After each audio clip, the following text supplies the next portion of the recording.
Noticiero Venevisión. Información justa y balanceada.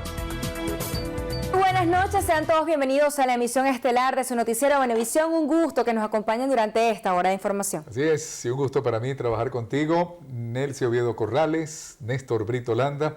Amigos, estamos listos para iniciar con las informaciones y lo hacemos de inmediato. Comenzamos. El director de Ecoanalítica, Asdrúbal Oliveros, no descarta que el tipo de cambio aumente por la inestabilidad de la economía venezolana para contener la inflación. Diana Vázquez tiene los detalles. Oliveros explicó que el gasto público a final de año ha sido más alto en comparación con los meses previos, lo que significa que hay más moneda local en circulación, situación que hace presión sobre la tasa de cambio que Ecoanalítica estima cierre por encima de los 12 bolívares, pese al esfuerzo del Banco Central de Venezuela en inyectar divisas al sistema financiero. Que pulverizan los ingresos en dólares, que son la mayoría de los venezolanos, que ganan su sueldo en bolívares, sobre todo los que están ligados a la administración pública.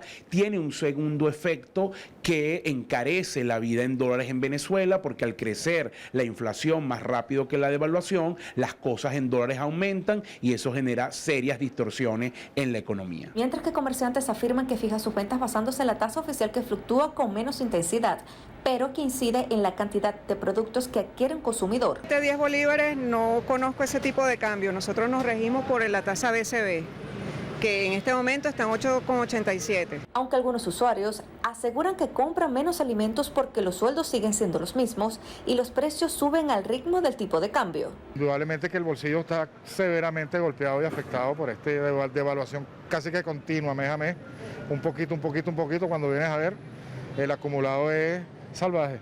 Comerciantes y compradores esperan que para el año 2023 se mantenga fija la tasa de cambio y que se mejore el poder adquisitivo no solamente para adquirir los productos de la canasta alimentaria, sino también bienes y servicios. Diana Vázquez, Noticiero Venevisión. La Cámara de Comercio de Valencia señaló que este 2022 se registrará un crecimiento mayor al del año pasado, aunque continúa por debajo de lo estimado. Randolfo Blanco con los detalles. El presidente de la Cámara de Comercio explicó que debido a la aplicación del impuesto a las grandes transacciones, la curva de recuperación se contrajo, reduciendo las proyecciones de crecimiento en el sector. Teníamos pensado que íbamos a tener un crecimiento cerca del 15% para lo que era el cierre del año con respecto al año anterior. Sin embargo, estas proyecciones fueron ajustadas a lo que ha sido cerca del 8%, estimamos que vamos a estar cerrando este año. Sin embargo, que llegue siendo un crecimiento con respecto al año pasado, no olvidemos que veníamos de un periodo en el cual estábamos implementando el sistema del 7x7. Agregó que todavía presentan ciertas dificultades que podrían influir en este crecimiento. Seguimos teniendo problemas y dificultades con lo que es el suministro de combustible, el cual ha estado de una forma muy inestable y sobre todo con lo que es el problema de la electricidad, que siguen estando presentes, lo cual restringe muchísimo lo que es la actividad comercial. Destacó que en estos momentos los comercios están bien abastecidos y surtidos, permitiéndole a los clientes tener una mayor oferta de productos, bienes y servicios. En Carabobo, Randolfo Blanco, Noticiero Venevisión. Y el sector turismo espera que para finales de este año incremente la venta de paquetes turísticos. Así lo aseguró el presidente de Avavit, Nicola Funari.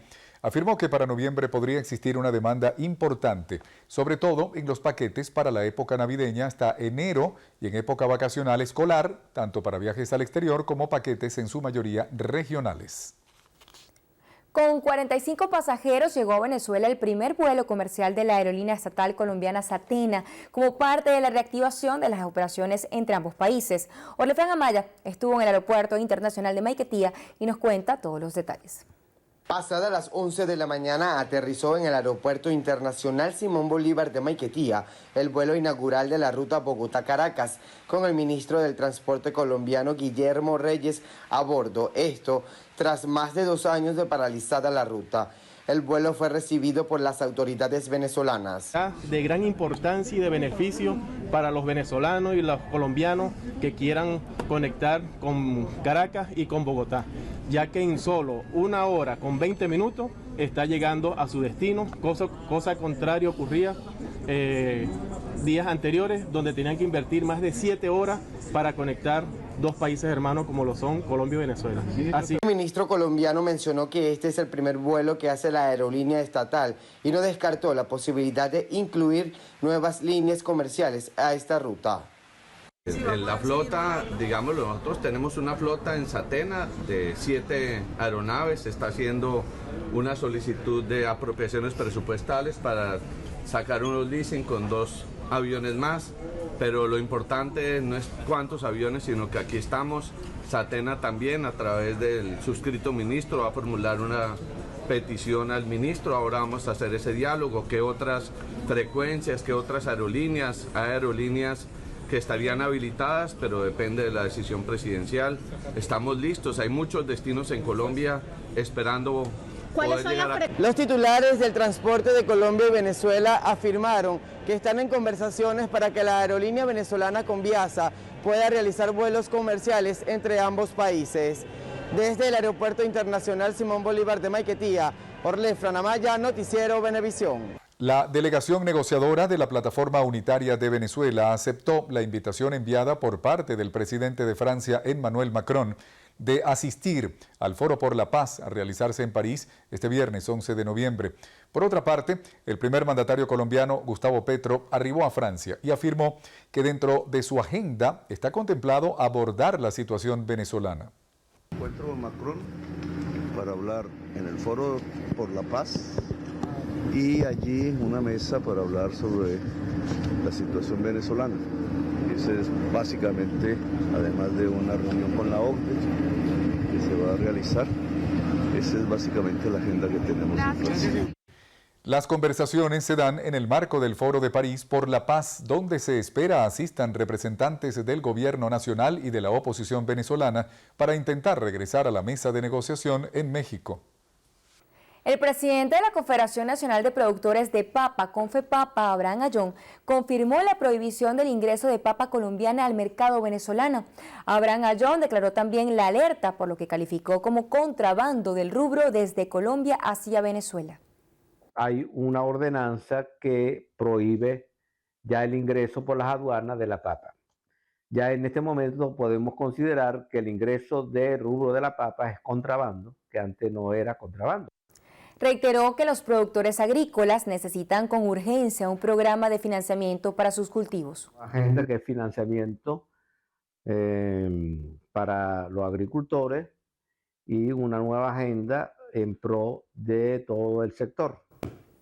Aseguró que de esta manera se está protegiendo tanto a los productores y a las más de 150.000 familias que dependen de ellos. El Tribunal Supremo de Justicia y la Organización de las Naciones Unidas estrechan lazos para optimizar la defensa de los derechos humanos en Venezuela. La presidenta del TSJ, magistrada Gladys Gutiérrez, y la presidenta de la Comisión Nacional de Justicia de Género del Poder Judicial, magistrada Lourdes Suárez, recibieron al coordinador residente de la ONU en Venezuela, Gianluca Rampolla del Tindaro, con el fin de afianzar los lazos institucionales en materia de respeto, protección y garantía de los derechos humanos de mujeres, niñas y adolescentes en el país. En el encuentro se acordó que los jueces en la materia recibieran una constante capacitación, esto con el objetivo de que cuenten con los conocimientos técnicos y jurídicos para garantizar una justicia accesible, eficiente y moderna. La Plataforma Unitaria Democrática anunció al país los nombres de los ciudadanos que conforman la Comisión Nacional de Primarias de cara a las presidenciales de 2024.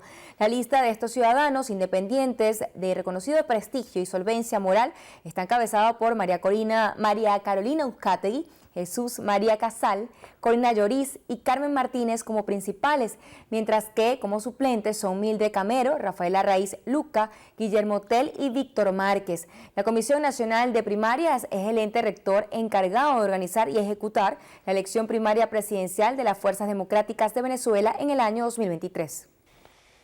Y la dirigencia de Fuerza Vecinal valoró de manera positiva los nombres que conformarán la Comisión Nacional de Primarias propuesta por la Plataforma Unitaria, aunque insisten en la necesidad de que este proceso sea inclusivo y participen todos los factores opositores del país. Andrés Díaz Hernández nos ofrece la información en detalles.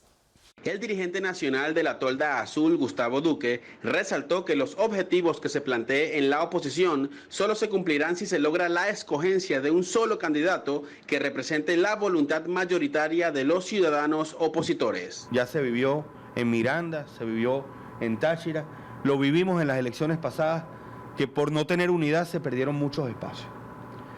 Entonces el mensaje a esta comisión que valoramos, respetamos y que le damos un voto de confianza es que se logre agrupar a todos los opositores, que la puerta de entrada sea más grande que la de salida, que dejemos los egos de algunos afuera. El también alcalde del municipio de Chacao insistió que dentro de las filas de Fuerza Vecinal no existen luchas internas. Muchos de los que formamos parte de Fuerza Vecinal venimos de otros partidos y dijimos, no vamos a cometer los errores que se cometieron en otros partidos, que tenemos que trabajar como lo hemos hecho, hermanados. En Fuerza Vecinal no hay ninguna división, no hay ninguna fractura, al contrario, estamos más fuertes que nunca y trabajando. La dirigencia de Fuerza Vecinal también informó que en las próximas semanas anunciarán al candidato que participará por parte de la Tolda Azul en las elecciones primarias de la oposición. Señalaron que será escogido a través de consenso o una elección interna. Desde Las Mercedes en Caracas, Andrés Díaz Hernández, Noticiero Venevisión.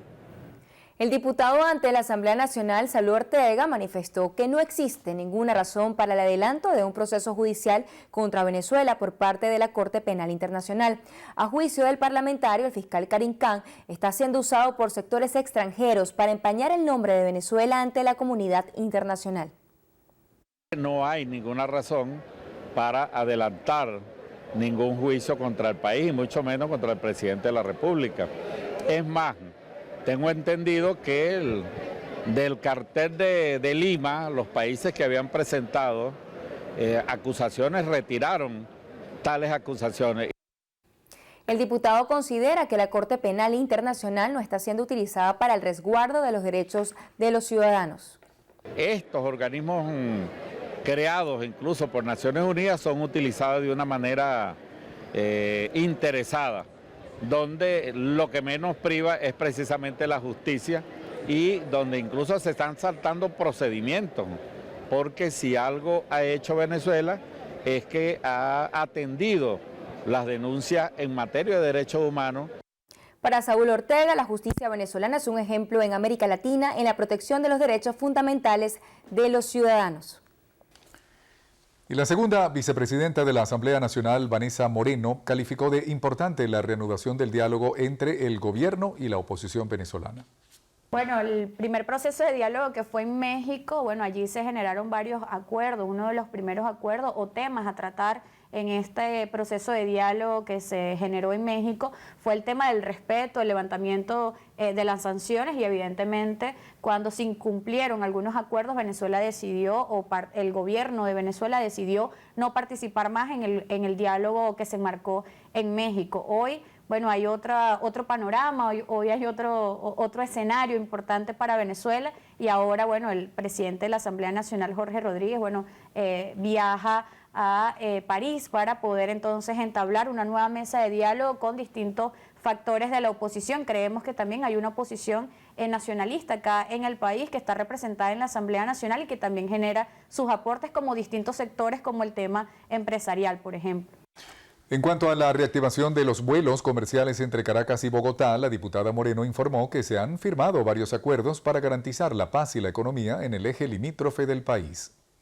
Bueno, el encuentro binacional es un espacio precisamente para abordar todos estos temas. Nosotros, bueno, ya hicimos el primer encuentro con el presidente Jorge Rodríguez, con la senadora Gloria Flores, donde se firmaron acuerdos, varios puntos importantes, la paz fronteriza, un plan de choque fronterizo, el tema del enfoque climático y la reactivación económica que debe estar en cada espacio de las fronteras. Además dijimos que íbamos a abordar 5 espacios, tanto Venezuela como Colombia, como en el caso venezolano, por ejemplo, Zulia, Táchira, Barinas, Apure, espacios para poder abordar tanto la dinámica fronteriza que allí se viven en la población venezolana y en la población colombiana.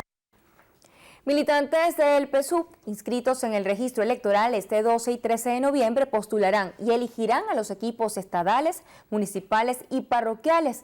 Así lo informó Diosdado Cabello, primer vicepresidente de esa tolda política. Liz Flores nos informa.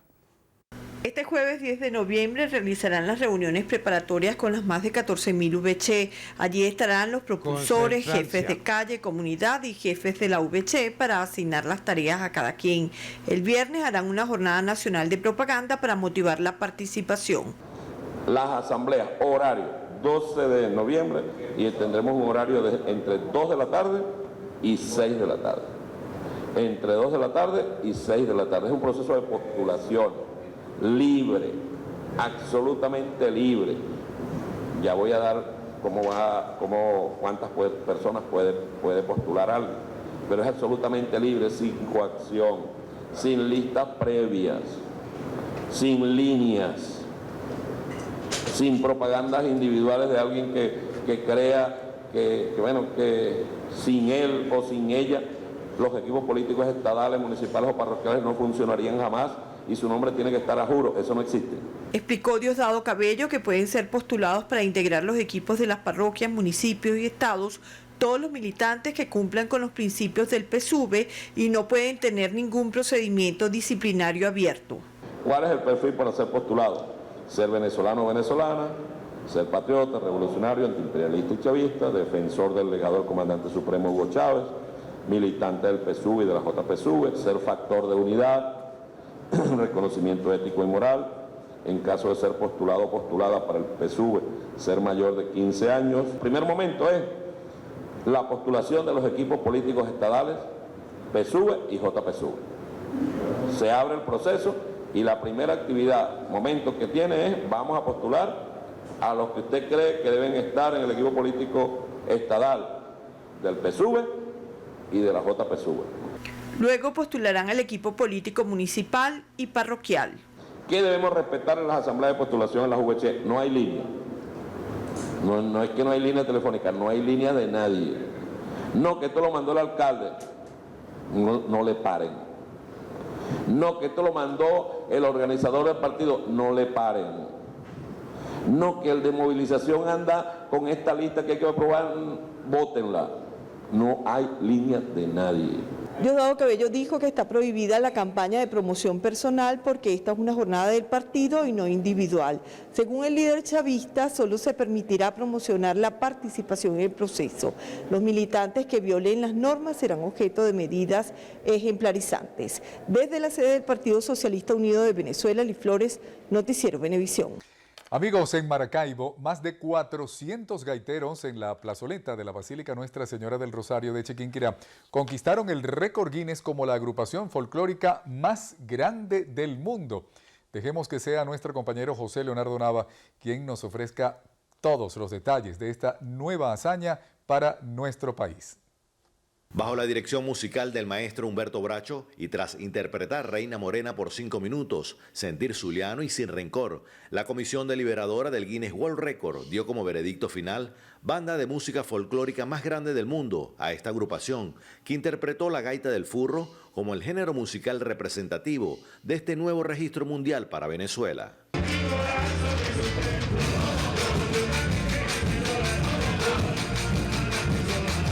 Los ensayos fueron seccionados por bloque porque se nos hacía dificultoso conseguir una locación para ensayar todas las personas a la vez. Entonces seccionamos por bloques de 80 personas y dirigimos los ensayos por bloque.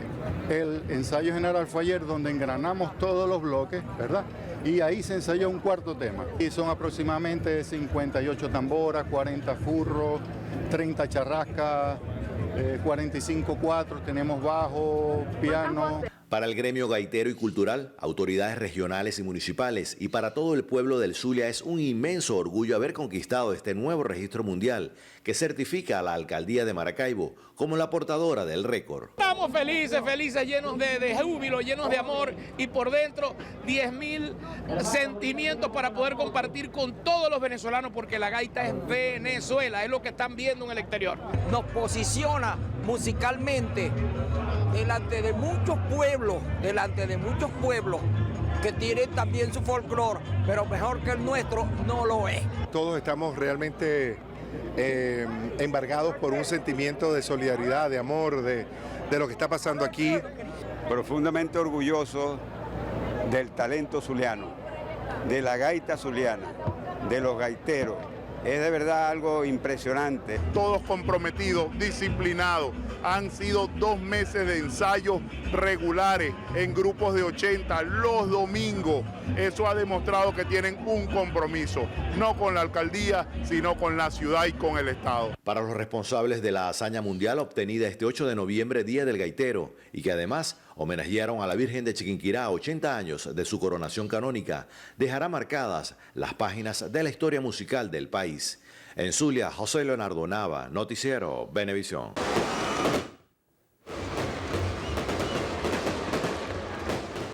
Orgullo nacional. Y en materia internacional tenemos que en Estados Unidos los resultados preliminares de las elecciones de medio mandato celebradas este martes demuestran ventaja de los republicanos sobre los demócratas en la Cámara de Representantes. Además, hay una ajustada contienda en el Senado, pero aún no se ha superado la mayoría requerida. Belén Mora, de La Voz de América, nos tiene más detalles. Mientras continúa el conteo de votos en gran parte del país, este miércoles aún no está claro quién tendrá el control del Congreso en Estados Unidos. En la Cámara de Representantes, los demócratas lograron mantener sus escaños en estados como Virginia y Rhode Island, mientras que en otros como Nueva York o California es muy pronto para dar un resultado. Entre tanto, en la batalla por el control del Senado, los demócratas lograron una importante victoria en Pensilvania, donde el candidato demócrata venció al republicano en uno de los terrenos más disputados. Sin embargo, es muy temprano aún para decir cómo se distribuirán las fuerzas mientras se aguarda el resultado de los comicios en Wisconsin, Nevada, Arizona y Georgia. En este último estado, todo apunta a que los candidatos irán a una segunda vuelta en 4 semanas, ya que quien aspira a alzarse con el escaño necesita al menos 50% de los votos. Los 435 escaños de la Cámara de Representantes y los 35 de 100 escaños del Senado están en disputa en estos comicios. Actualmente el Senado está dividido equitativamente entre demócratas y republicanos, y la vicepresidenta Kamala Harris puede emitir votos de desempate a favor de los demócratas, por lo que los republicanos solo necesitan obtener un escaño para alzarse con la mayoría. El resultado de estas elecciones puede determinar el futuro de la agenda política del presidente Joe Biden por los próximos 2 años. Desde Washington informa Belén Mora, de La Voz de América, para Noticiero Venevisión. Amigos, y con esto hacemos una breve pausa, pero al regreso. Pueblo sin ley. Ni conductores ni peatones saben cuándo cruzar.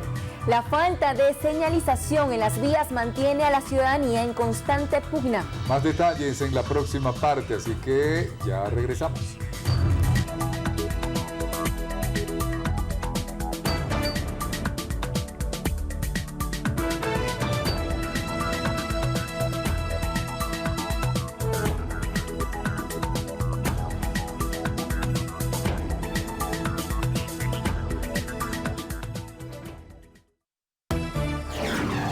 Noticiero Venevisión.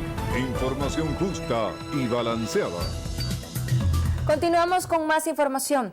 Usuarios del transporte público aquí en Caracas piden a las autoridades la recuperación de los semáforos a fin de garantizar la seguridad de los transeúntes. Si tú te dejas llevar por un semáforo que actúe solo, pero donde no haya un vigilante, la gente no le hace caso. El peatón no hace caso, pero los choferes menos. Y si son motorizados tampoco, porque se la pasan comiéndose la flecha. Nosotros los peatones no tenemos seguridad a la hora de cruzar las calles. No tenemos seguridad a la hora de tomar las busetas de transporte público, ya que hay un desorden generalizado con las paradas, hay inestabilidad en las paradas, no hay control sobre las paradas, no hay control sobre los cruces peatonales. En las vueltas de las U, donde pasan las principales avenidas del municipio, eso es una guillotina. Por su parte, el presidente de la Fundación Creando País, Menfri París, propuso la creación de talleres de concientización ciudadana, tanto para peatones como conductores. En el año 2020 aseguraba que el sistema de tránsito y transporte terrestre era un tema bastante neurálgico y trágico, porque es la 5ª causa de muerte de nuestro país. En Los Rayados hoy cruza el vehículo y cruza el peatón. Entonces nos encontramos con una profunda dificultad, pero además de ello nos encontramos con las personas con discapacidad, con nuestros adultos mayores que tienen que acelerar el paso y terminan cayéndose.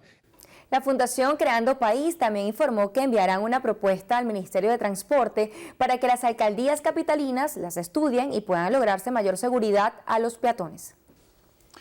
El gobierno de Argentina donó 20.000 pastillas potabilizadoras de agua para las familias afectadas por las lluvias ocurridas en Tejerías, Estado Aragua. La entrega se realizó en un acto que contó con la presencia del embajador argentino acreditado en Venezuela, Oscar Laborde, y Rander Peña, viceministro para América Latina y el Caribe. Peña agradeció la solidaridad del gobierno argentino, afirmando que desde el primer día de la catástrofe natural, estos manifestaron su intención de ayudar a la población venezolana. Recordemos que el deslave ocurrido el pasado 8 de octubre en Tejerías ocasionó la muerte de 54 personas. Al cumplirse un mes de la tragedia de Tejerías que dejó al menos 50 fallecidos, sus habitantes aún trabajan para la recuperación no solo de sus bienes, sino de su salud mental.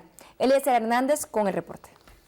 La señora María Escalona vive en el sector Los Cerritos de Tejerías. Durante la tragedia perdió a 3 miembros de su familia, lo que ha hecho mucho más difícil recuperarse de lo vivido aquel 8 de agosto, cuando el río se llevó todo a su paso. Bueno, de recuperarme sí aún estaba, porque de verdad he estado mal, porque perdimos a los bebés de mi sobrino y eso me ha tenido mucho afectada, ¿entiendes? Y por lo menos mi mamá, ¿verdad? Casi mi mamá destruida. Son muchas cosas. Asegura además que quedó muy afectada no solo de los nervios al recordar esa fatídica noche, sino también con algunas dolencias en su cuerpo que le hacen más difícil su día a día. Y ahorita no me encuentro bien, de los nervios me atacó mucho el dolor de la columna. Y bueno, ando mal. En la zona también los comerciantes e industrias resultaron afectados, como el caso del matadero municipal, que hoy sus propios trabajadores luchan por la recuperación total de estos espacios en los que aún se ven rastros de la tragedia. Estamos limpiando las áreas y todas las partes para tratar de los Entre tanto, la operación desplegada por las autoridades se evidencia con la recuperación del tránsito en la avenida principal, así como la restitución total de los servicios mientras continúan llegando los donativos y ayudas para las cientos de familias que vivieron la furia de un río que le cambió sus vidas. Desde Tejerías, Estado Aragua, Eliezer Hernández, Noticiero Venevisión. Al menos 3 aldeas agrícolas en Jáuregui, estado Táchira, resultaron afectadas por las lluvias. Protección Civil reporta el colapso parcial del puente La Veguita en la zona montaña. Mariné Glot nos amplía. Las lluvias continúan en territorio tachirense. Las aldeas Torneadero, Los Duques y San José de Jáuregui están parcialmente incomunicadas. El puente La Veguita está en riesgo. Se establecen algunas precipitaciones en el estado Táchira, específicamente en el eje metropolitano, eje sur y eje frontera, precipitaciones que se registraron en la zona norte, generaron algunos incrementos de caudales sin tener afectación, algunas en las comunidades, específicamente en el municipio panamericano, el cual estamos nosotros atentos por instrucciones del señor gobernador, desplegados en todos los escenarios y fundamentalmente en las zonas de alto riesgo. En San Cristóbal las lluvias han dejado también estragos, pero en la vialidad. La alcaldía atiende las emergencias, la más reciente en la avenida España con Ferrero Tamayo. Después de un arduo trabajo que hemos venido haciendo con la sustitución de 15 metros de tubería de las aguas pluviales y aguas servidas. O sea, tuvimos, por supuesto, duramos un tiempo en la supervisión conjuntamente con Hidrosureste para saber de dónde provenía el agua. Bueno, como ustedes están viendo, también hay que hacer un trabajo de asfaltado. Se está escarificando. Paralelamente, la alcaldía del municipio San Cristóbal repara 12 colectores para evitar tragedias por inundación. En Táchira, Mariné Glot, Noticiero Venevisión. Como parte de la atención a las personas en situación vulnerable y afectadas por las lluvias, la alcaldía de Iribarren atendió en el último mes más de 21.000 familias con la entrega de diferentes ayudas técnicas y sociales. Nuestro compañero Jesús Manuel Mendoza con los detalles. El alcalde Luis Jonás Reyes informó que en el 10º mes del año solo fueron invertidos 3.295.600 bolívares, donde se vieron impactadas familias de las 10 parroquias de la localidad. Nosotros en el mes de agosto, septiembre y octubre invertimos 39.628.838 bolívares. La mayoría de estos recursos provenientes de la recaudación, es decir, de los ingresos propios de la alcaldía, y que nos ha permitido atender varios sectores que hemos dividido para profundizar y darle mayor atención a los mismos, ¿no? En lo que va de año 2022 hasta el 31 de octubre se han atendido 138.460 personas, al tiempo que informó que permanentemente las instituciones que integran el gabinete social reciben las solicitudes a través de las jornadas de trabajo. Desde el estado Lara, en alianza con Latina TV, Jesús Manuel Mendoza, Noticiero Venevisión. Y en el estado Portuguesa, un total de 240 alumnos esperan la adecuación de los baños de la escuela Las Tinajitas, razón por la que hacen un llamado a las autoridades a resolver esta situación para dar inicio al año escolar. Emmanuel Sereno con los detalles. Un grupo de representantes de la Escuela Básica Las Tinajitas, ubicada en el municipio San Genaro de Boconoito, manifestaron sentirse preocupados por la educación de sus hijos, que se ha visto interrumpida por la falta de baños dentro de la institución. Que por favor que no sean tantas promesas, que vengan y nos cumplan, que vengan y vean cómo nosotros mismos los representantes hemos estado abriendo los pozos para los baños. Que vengan y vean cómo nosotros mismos los representantes hemos estado trabajando junto con algunos docentes para que podamos terminar los baños acá, que no debería ser, señores, porque así como en el gobierno hay prioridades para otra cosa, esto debería ser prioridad. Asimismo, indicaron que temen por la vida de los niños que corren el riesgo de ser mordidos por serpientes en baños improvisados. Los niños usaban un baño que era el baño de lo personal obrero y docente y no estaban en condiciones. Era tanto los niños que querían ir al baño que ya lo último accedían a ir a la parte de atrás del escenario a hacer sus necesidades, corriendo riesgo de que alguna serpiente o algún animal podía picarle. Finalmente hicieron el llamado a las autoridades competentes a abocarse y resolver la serie de necesidades que tiene la institución, que alberga a 240 niños, para así garantizar un mejor desarrollo educativo.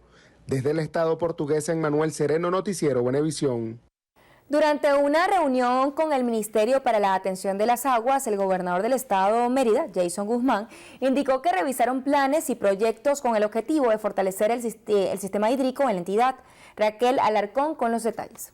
El ministro del Poder Popular para la Atención de las Aguas, Rodolfo Marco Torres, recibió en la ciudad de Caracas al gobernador del estado Mérida, Jason Guzmán, para revisar y actualizar la información de la situación del sistema hídrico en la entidad.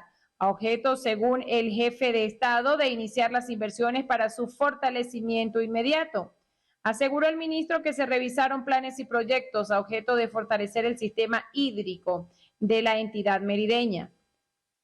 Mérida ha sido uno de los estados con más lluvias en lo que va de año, lo que ha traído consigo afectaciones en acueductos, diques y suministro regular de agua potable.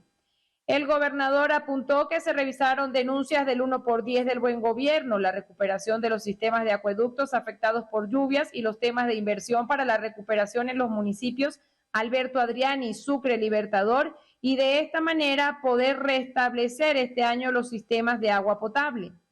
Específicamente en el caso del municipio Alberto Adriani existe una población aproximada de 200.000 habitantes que están a la espera de la regularización de agua por tubería, luego de reparaciones hechas en la profundidad del río Chama y además la incorporación operativa de pozos profundos, propuesta hecha recientemente también por el alcalde de esta jurisdicción, Lisandro Segura. Desde el estado Mérida, Raquel Alarcón, Noticiero Venevisión. Bien, amigos, es momento de hacer una nueva pausa. Al regreso, en peligro de extinción. Más de un centenar de tortugas fueron halladas muertas en los últimos 2 meses. En lo que pasa en el mundo, le contaremos en qué lugar del planeta la fauna está en riesgo. Ya regresamos.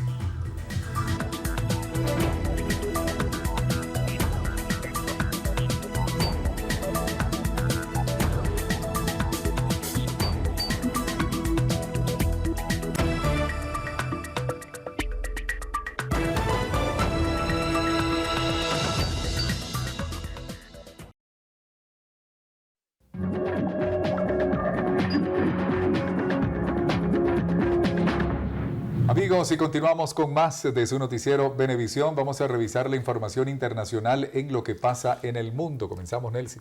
Y lo hacemos, Néstor, en Ucrania, donde el ejército ruso anunció este miércoles su retirada de la anexionada ciudad de Jersón, la única capital regional bajo control de Moscú en todo ese país. Así lo ordenó el ministro ruso de Defensa, Sergei Shoigu, al jefe de la agrupación de fuerzas rusas que combaten en Ucrania, a quien llamó a adoptar todas las medidas necesarias para garantizar el traslado seguro de las tropas, del armamento y de los equipos al otro lado del río Dnieper. El funcionario aprobó el repliegue después de que el general Sergei Surovikin admitiera en un informe que la defensa de la ciudad y sus aledaños en la orilla derecha de ese río es inviable.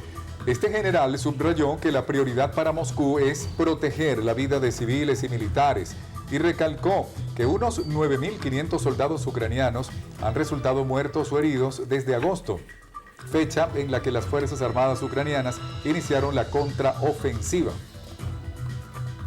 Pasamos a temas ambientales, Néstor, y es que en las emisiones reales procedentes de la producción de gas y petróleo triplican a las declaradas por los países que están obligados a reportarlas a Naciones Unidas. Así lo señala la organización Climate Trace, quien presentó en la cumbre COP27 el inventario más detallado sobre los mayores focos de emisión de gases de efecto invernadero del mundo.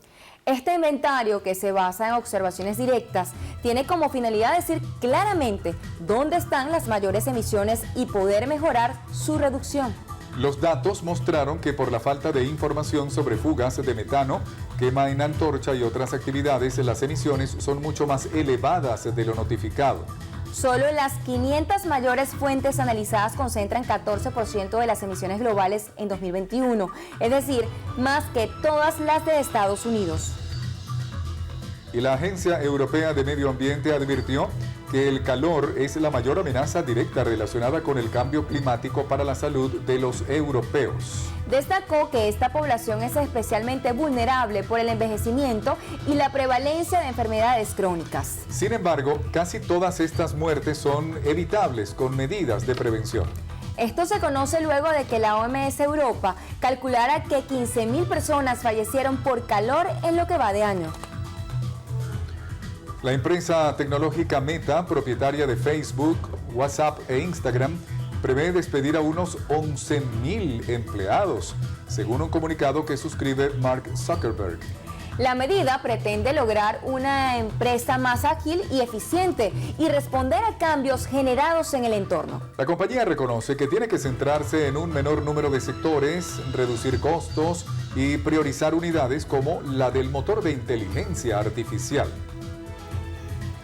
La Comisión Global sobre Política de Drogas expresó en Bogotá su apoyo al cambio de estrategia del presidente de Colombia, Gustavo Petro, en la lucha contra el narcotráfico, al tiempo que hizo 5 recomendaciones a ese país para avanzar en la iniciativa. Entre las sugerencias presentadas están un informe sobre la regulación de las drogas, el enfoque de políticas basadas en derechos humanos, la despenalización, una agenda antidrogas que no esté basada en la seguridad nacional y el fortalecimiento institucional. En Panamá, más de 150 tortugas fueron halladas sin vida en playas del Pacífico. Muchas son de las especies verde y lora en peligro de extinción, las cuales murieron por causas aún desconocidas. Expertos manejan como hipótesis que esto estaría ocurriendo en mar afuera o que se habían ahogado debido a los ríos crecidos que habrían desembocado en el mar. Otra posibilidad es que las muertes estén relacionadas con la pesca.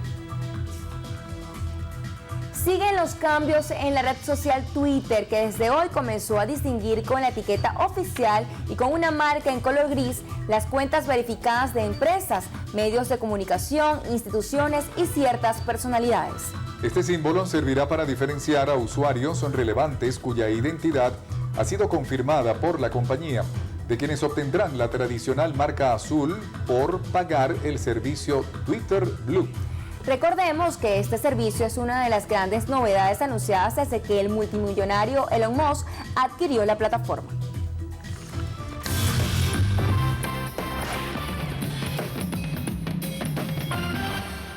Con la llegada del Mundial de Fútbol, los fanáticos quieren ser parte de la fiebre del balompié, pero por querer tener una partida entre amigos sin la debida preparación pueden sufrir daños físicos inimaginables. Por eso, hoy repasaremos en Vida y Salud esas recomendaciones básicas que le ayudarán a evitar lesiones y que limitan el disfrute de la máxima fiesta del deporte. Entrenamientos que son dinámicos, no estáticos, eso sería perfecto para la entrada en calor para luego entrar a la cancha. Y esto después del juego es tan importante estirarte y la entrada en calor antes del juego como enfriarte y la entrada a la calma después del juego. Los aficionados del fútbol retoman la actividad deportiva sin considerar que una buena preparación física depende de un acondicionamiento de por lo menos 6 semanas, subestimando además el factor de la edad. La lesión número 1 del fútbol, además de los esguinces de tobillo, son la ruptura del ligamento cruzado anterior. Que esto ocurre es el esquí en nieve y el fútbol, sea profesional o amateur. Otra lesión frecuente en los jugadores profesionales de fútbol ocurre en el bíceps femoral, músculo que se sitúa en la cara posterior del muslo y que será más lesivo en un oficinista. El cambio de dirección es cuando, por ejemplo, los laterales van atacando, frenan, han perdido el balón su equipo y tienen que devolverse a defender. Ese cambio de dirección tan brusco, sobre todo trae lesiones en la parte posterior de la pierna, lo que llamamos los músculos isquiotibiales. También es indispensable considerar que el calzado es clave para evitar lesiones en los tobillos, porque el hecho de que sea de buena calidad no significa que sea adecuado para la superficie en la que se juegue. Tienes que evaluar cuántos tacos tienes, si son grandes, si son pequeños, si son medianos, si son microtacos, si tú tienes que evaluar también qué tipo de pisada tienes tú, qué tipo de pie tienes, si eres pronador, si eres superpronador, si eres neutro, si eres supinador. En el caso de los niños, estos deben evitar sobrecargas físicas con la disputa de múltiples torneos y ligas, privilegiando partidos de calidad por encima de la cantidad de compromisos. Si tienes 3 entrenadores, vas a ser pieza principal para los 3 equipos, para los 3 juegos. Y si tienes 2 juegos a la semana, estás jugando 6 días a la semana.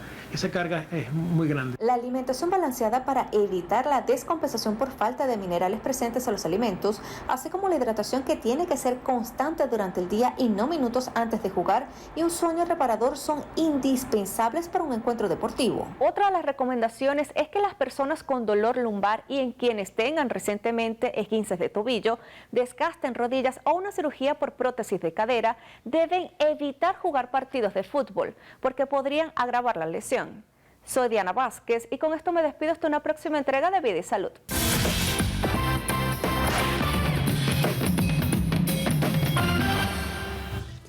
La gente no se imagina la preparación que debe tener todo un deportista, sobre todo en el área del fútbol, ¿no?